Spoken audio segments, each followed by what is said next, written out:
Thank you for purchasing a JUKI Overlook sewing machine. We hope this DVD will be helpful for you to enjoy your sewing. To ensure your safety, turn off the power switch and unplug the power cord from its electrical outlet in these situations. While sewing, keep an eye on the needle and keep hands away from all the moving parts. First, you must set up your machine before use. Raise the retractable support rod on the back of the machine. Turn the support rod until it engages with the position stopper with an audible click. Place each of the spools on the thread stand.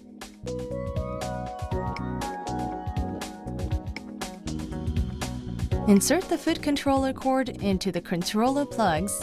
Insert the power cord into the electrical outlet. Push the power switch to the on position. The power light turns on.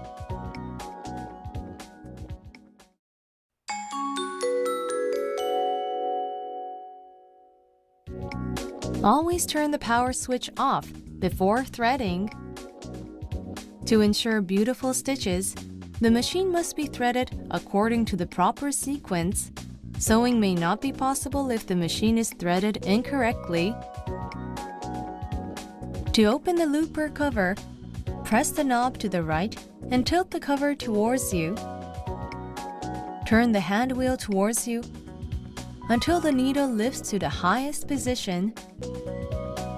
Raise the upper knife. Press the upper knife holder to the right and turn the knob on the right side all the way in the direction indicated by the arrow. Raise the presser foot. Here, the threading method will be instructed for 4-thread overlock stitching. Always turn the power switch off before threading. Push the over-edging width selection knob away from you until it is aligned with the end marking on the throat plate. Color-coded threading diagrams are provided on the machine to illustrate the threading sequence. Threading should be performed in the following order: upper looper thread, lower looper thread, right needle thread, and left needle thread. Tweezers, which are stored in the accessory box, can be used as threading aids. Begin by threading the machine with the upper looper thread. Blue markings are provided on the machine to indicate the path of the upper looper thread. Bring the thread directly up from the spool to the thread guide. Thread the thread guide. Guide the thread around the thread tension dial. Then, to ray thread correctly at the tension discs, hold down the thread lightly with both hands. Continue following the blue color marked thread guide. Turn the hand wheel to raise the upper looper and pass the thread through the eye of the upper looper. Pull out about 10 centimeters of the thread. Next, thread the machine with the lower looper thread. The lower looper thread follows the path marked in red. The lower looper thread is run just like the upper looper thread by following the red color thread guide.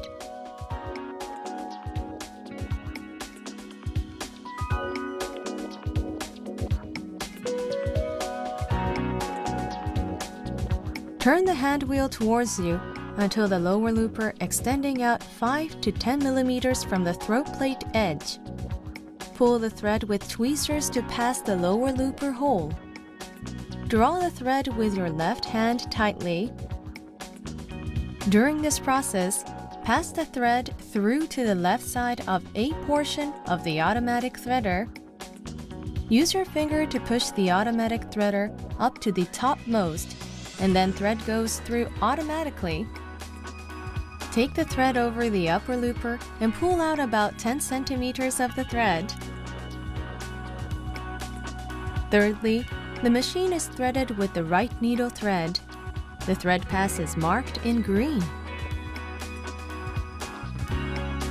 Pull the thread under the thread guide and thread the thread take-up cover.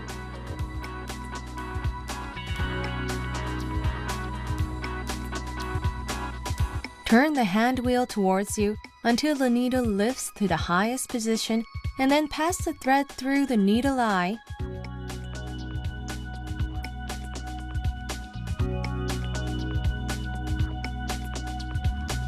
Pull out about 10 centimeters of the thread from under the presser foot. Fourth is the left needle thread. The thread pass is marked in yellow. The left needle thread is run just like the right needle thread by following the yellow color thread guide.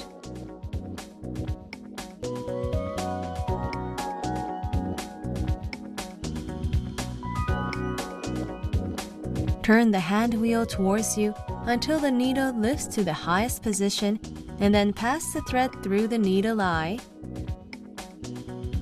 Pull out about 10 centimeters of the thread from under the presser foot.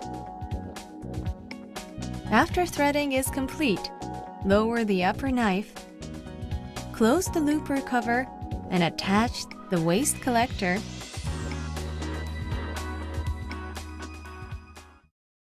Do a trial run on the same fabric you intend to use in order to check that stitch formation and thread tension are appropriate. We will use 4-thread overlock as an example. Turn on the power switch. To adjust the thread tension, set the tension dial to 3.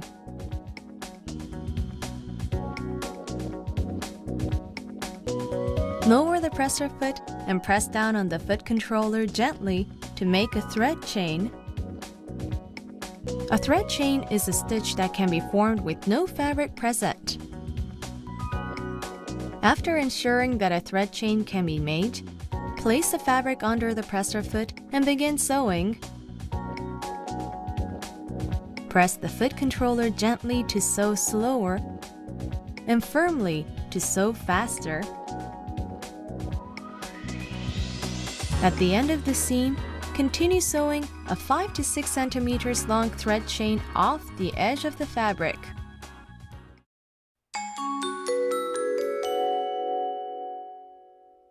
In proper stitch formation, both looper threads meet at the fabric edge. The left needle thread and the right needle thread rest on the upper side and the underside of the fabric respectively. Adjust the thread tension dial, stitch length dial, lower knife adjustment dial, and differential feed dial to ensure a proper stitch. If the upper looper thread is visible on the underside of the fabric, turn the upper looper thread tension dial to a larger number or turn the lower looper thread tension dial to a smaller number. If the lower looper thread is visible on the overside of the fabric, turn the upper looper thread tension dial to a smaller number or turn the lower looper thread tension dial to a larger number. If the right needle thread forms loose loops on the underside of the fabric, turn the right needle thread tension dial to a larger number. If the left needle thread forms loose loops on the underside of the fabric, turn the left needle thread tension dial to a larger number. If the fabric wanders between the stitch or rolled back side, turn the upper and lower looper threads tension dials to a smaller number. If the fabric puckers, turn the right and left needle thread tension dial to a smaller number. Adjust the stitch length using the stitch length dial. For regular overlock, use a standard 2.5 mm stitch length. You can adjust the stitch length to any value within the range 1 to 4 mm. If the stitch goes over the edge of the fabric or the fabric wanders between the stitch, adjust the lower knife adjustment dial. Open the cloth plate. If the stitch goes over the edge of the fabric, set the adjustment dial number to a larger number. If the fabric wanders between the stitch or rolled back side, set the adjustment dial number to a smaller number. Close the cloth plate after finishing the adjustment. The differential feed dial produces perfect seaming on stretchy and crinkly fabrics. Turn the dial counterclockwise for knits and other stretchy fabrics. Turn the dial clockwise for georgette and other crinkly fabrics. To keep seams from coming apart, secure the beginning and end of each seam. Explain how to tie off the end of the stitch with the overlock sewing machine. Sew a 3 to 4 centimeter long thread chain. Stop the machine after sewing a few stitches. Lift the presser foot with the needle left in the fabric. Place the thread chains from the left between the fabric and the presser foot. Lower the presser foot and sew over the thread chain. Sew to the end of the seam and stop the needle. Raise the needle and presser foot. Turn the fabric over and lower the needles into fabric. Lower the presser foot. Sew carefully over the previous stitching for about 2 to 3 centimeters without cutting them by the upper knife. Then, remove the fabric and cut the thread. You can unstitch your seams very neatly without damaging the fabric by running a commercial seam ripper along the upper and lower looper threads simultaneously.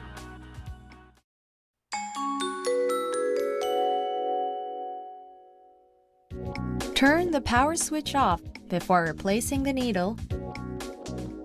Lift the needle to the highest position and loosen the needle set screw using the hexagonal wrench included with your sewing machine.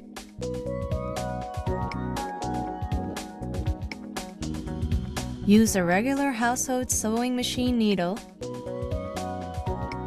Hold the new needle with the flat surface facing away from you and insert the needle as far as possible into the clamp. Tighten the needle set screw securely.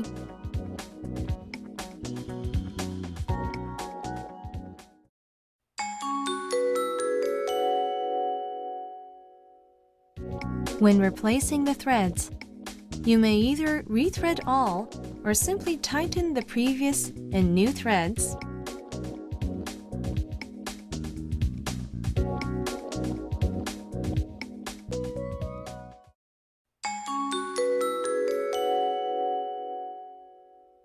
If the thread breaks while sewing, stop sewing immediately and remove the fabric.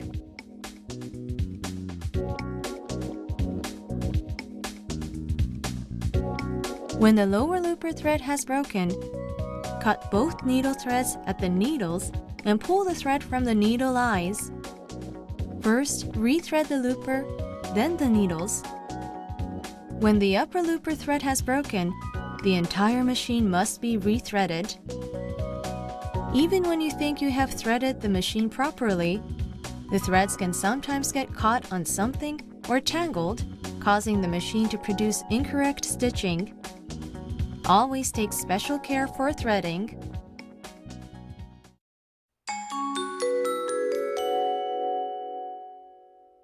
For the right needle overlock, remove the left needle. For the left needle overlock, remove the right needle. Threading for the upper and lower loopers is identical to that for 4-thread overlock.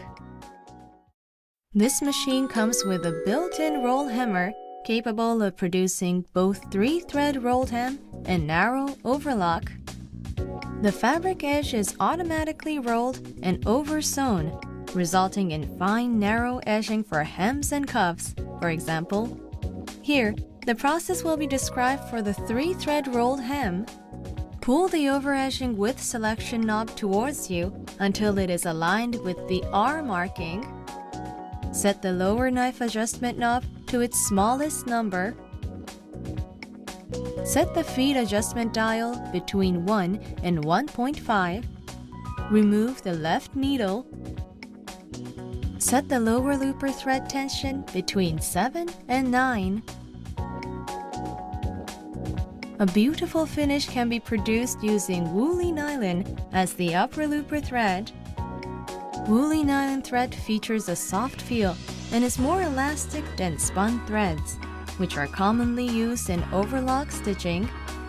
When using woolly nylon thread, the upper looper thread tension should be between 1 and 3.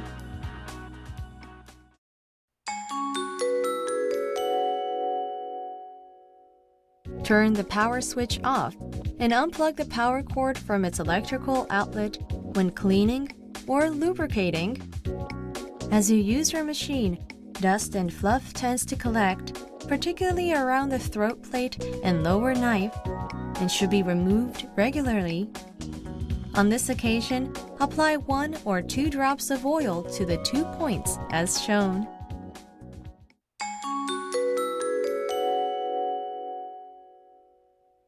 Optional pressure feet, useful for a wide variety of sewing applications, are available for your machine. Blind stitch presser foot provides an even, durable finish to pant legs, sleeves, and the bottoms of shirts and skirts. Elasticator presser foot takes the hard work out of evenly attaching elastic on swimsuits, leotards, and garments. Beading presser foot perfectly embellishes dresses and blouses. Piping presser foot is suitable for accent on sweatshirts and the corner of bags. Gathering presser foot can create the evenly distributed gathers on skirts or the shoulder of the blouse. Taping presser foot is suitable for t-shirt sewing with spin tape. Turn the power switch off before replacing the presser foot. Turn the hand wheel until the needle lifts to the highest position. Raise the presser foot. Press the presser foot releasing button to remove the presser foot. To attach the presser foot, raise the presser foot lever as far as it will go. Align the pin on the presser foot and the groove on the presser foot holder, and then lower the presser foot holder with the presser foot lifting lever. We hope that this DVD has given you a better understanding of your new overlock sewing machine. If you have any further questions, please refer to your instruction manual. We hope you will enjoy your sewing.